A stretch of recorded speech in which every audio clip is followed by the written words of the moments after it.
जय श्री राधे कृष्णा। लक्ष्मी नारायण भगवान की जय। तुलसी मैया की जय।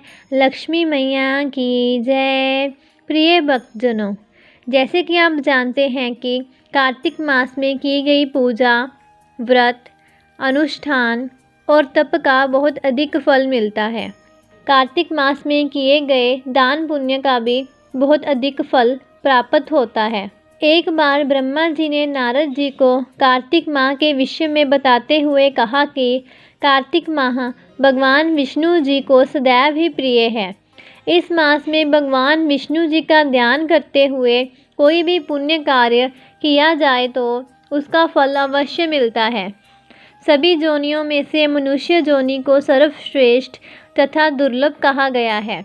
अतः प्रत्येक मनुष्य को कार्तिक माह में पुण्य कर्म करने चाहिए, क्योंकि इस माह में सभी देवतागण मनुष्य के समीप हो जाते हैं।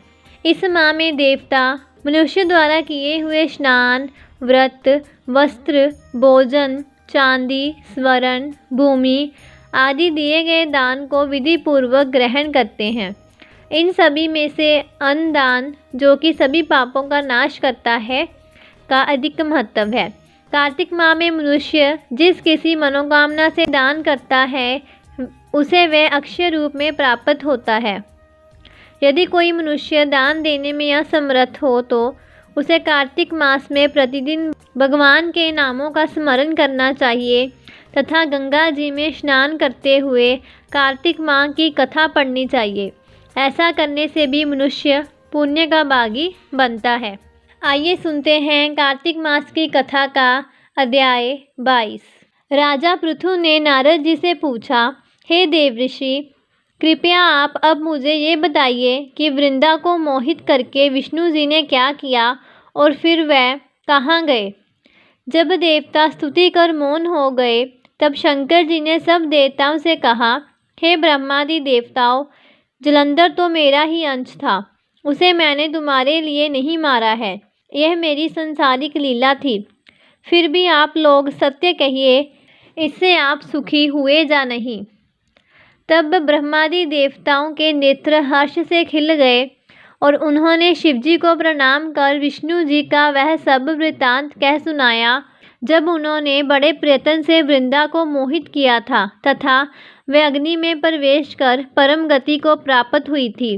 देवताओं ने ये भी कहा कि तभी से वृंदा की सुंदरता पर मोहित हुए विष्णु उनकी चिता की राख लपेट इधर उधर घूमते हैं। अतएव आप उन्हें समझाइए, क्योंकि ये सारा चराचर आपके अधीन है। देवताओं से ये सारा वृतांत सुन शंकर जी ने उन्हें अपनी माया समझाई और कहा कि उसी से मोहित विष्णु भी काम के वश में हो गए हैं। परंतु महादेवी उमा, त्रिदेवों की जननी, सबसे परे वह मूल प्रकृति, परम मनोहर और वही गिरिजा भी कहलाती हैं। अतएव विष्णु का मोह दूर करने के लिए आप सब उनकी शरण में जाइए। शंकर जी की आज्ञा से सब देवता मूल प्रकृति को प्रसन्न करने चले। उनके स्थान पर पहुंचकर उनकी बड़ी स्तुति की। तभी एक आकाशवाणी हुई कि हे देवताओं, मैं ही 3 प्रकार से 3 गुणों से पृथक होकर स्थित सत्य गुण से गोरा, रजोगुण से लक्ष्मी और तमोगुण से ज्योति रूप हूँ। अतएव अब आप लोग मेरी रक्षा के लिए उन देवियों के पास जाओ तो वे तुम्हारे मनोरथों को पूर्ण कर देंगी। ये सब सुनकर देवता भगवती के वाक्यों का आदर करते हुए गौरी, लक्ष्मी और सरस्वती को प्रणाम करने लगे। सब देवताओं ने भक्ति पूर्वक उन सब देवियों की प्रार्थना की। उस स्तुति से तीनों देवियां प्रकट हो गई। सभी देवताओं ने खुश होकर निवेदन किया। तब उन देवियों ने कुछ बीज देकर कहा, इसे ले जाकर बो दो तो तुम्हारे सब कार्य सिद्ध हो जाएंगे। ब्रह्मादि देवता उन बीजों को लेकर विष्णु जी के पास गए, वृंदा की चिता भूमि में डाल दिए। उससे दात्री, मालती और तुलसी प्रकट हुई। विदात्री के बीज से दात्री, लक्ष्मी के बीज से मालती और गौरी के बीज से तुलसी प्रकट हुई। विष्णु जी ने ज्यों ही उन स्त्री रूप वाली वनस्पतियों को देखा, तो वह उठ बैठे। कामासक्त चित्त से मोहित हो उनसे याचना करने लगे। दात्री और तुलसी ने उनसे प्रीति की। विष्णु जी सारा दुख भूल देवताओं से नमस्कृत हो अपने लोक बैकुंठ में चले। वह पहले की तरह सुखी होकर शंकर जी का स्मरण करने लगे। यह अख्यात शिवजी की भक्ति देने वाला है। आइए सुनते हैं कार्तिक मास से संबंधित एक बहुत ही महत्वपूर्ण कथा। एक समय की बात है, किसी नगर में एक बूढ़ा व्यक्ति रहता था और उसकी 7 बहुएं थीं। एक बार कार्तिक का महीना आया और उसने अपनी बहुएं से कहा कि मैं कार्तिक का स्नान करूँगा, क्या तुम इसे निभा दोगी? साथ में 6 बहुएं ने मना कर दिया, लेकिन बड़ी बहू ने कहा कि मैं निभा दूंगी। वह हर रोज़ सुबह उठता और नदी पर स्नान कर घर आता। गीली धोती को वह बड़ी बहू के आंगन में सुखा देता। जैसे जैसे उस गीली धोती में से पानी की बूंदें ज़मीन पर गिरती, वैसे ही वह हीरे मोतियों में बदल जाती।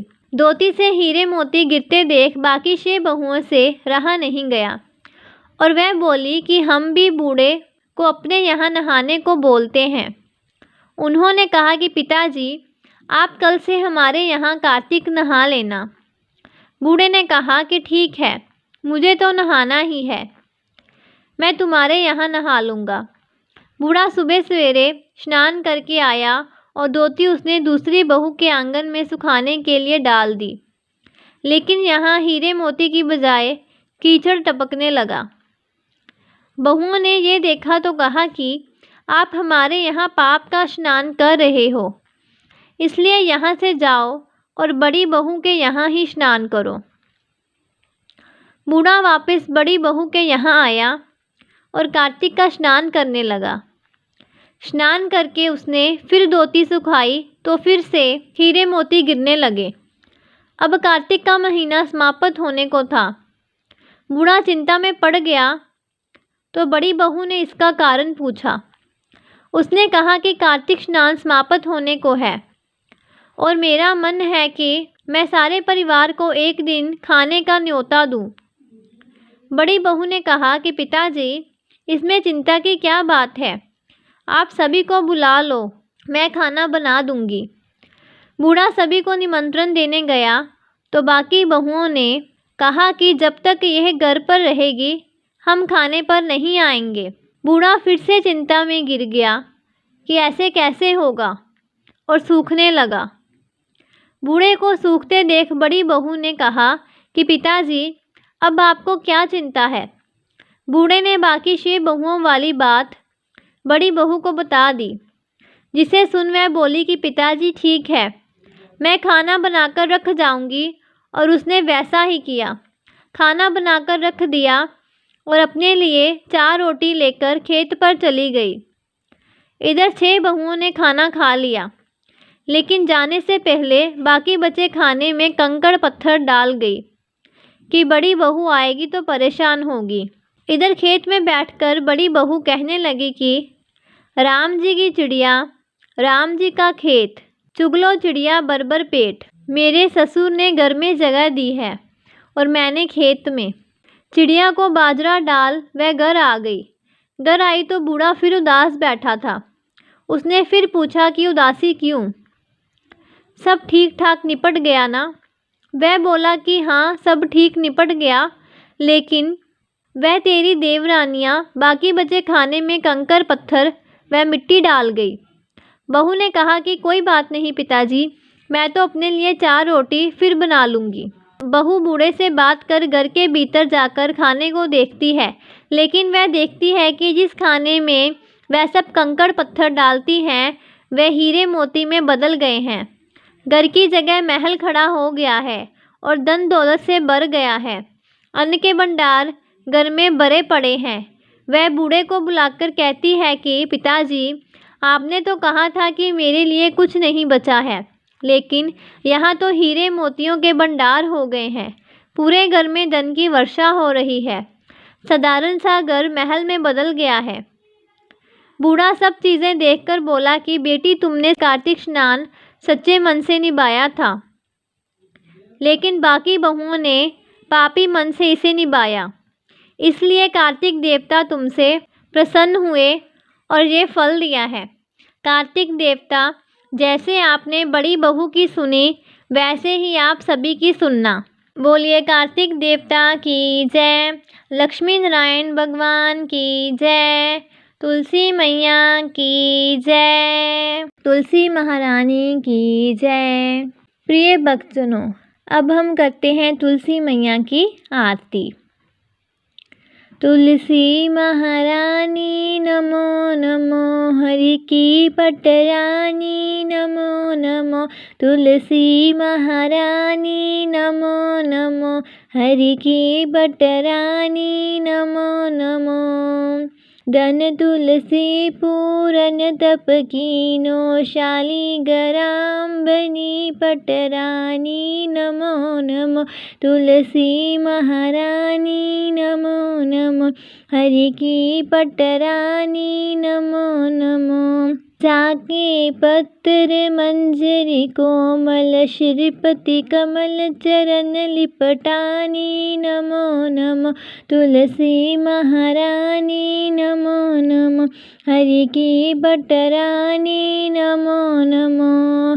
धूप दीप नैवेद्य आरती, पुष्पन की वर्षा बरसानी नमो नमो, तुलसी महारानी नमो नमो, हरि की पटरानी नमो नमो। 56 भोग 36 व्यंजन, बिन तुलसी हरि एक न मानी नमो नमो, तुलसी महारानी नमो नमो, हरि की पटरानी नमो नमो।